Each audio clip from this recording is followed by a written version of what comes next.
Welcome to this video where we will be discussing the union of two sets in Python. We start by defining the sets, set1 and set2. The first line set1 equals 1, 2, 3 creates a set set1 with elements 1, 2, and 3. The second line set2 equals 2, 4, 5, 6 creates another set set2.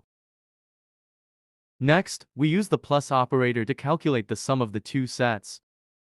And the asterisk operator before the set1 plus set2 expression is used to unpack the elements. The output will be type error, because the plus operator is not supported for sets in Python. You can perform the union operation using the union operator or the union method. This operation returns a set that contains all the unique elements from both sets, with duplicates removed. The union method of the set object returns a new set that contains all the unique elements from both sets without any duplicates. Like and comment, don't forget to watch more, subscribe.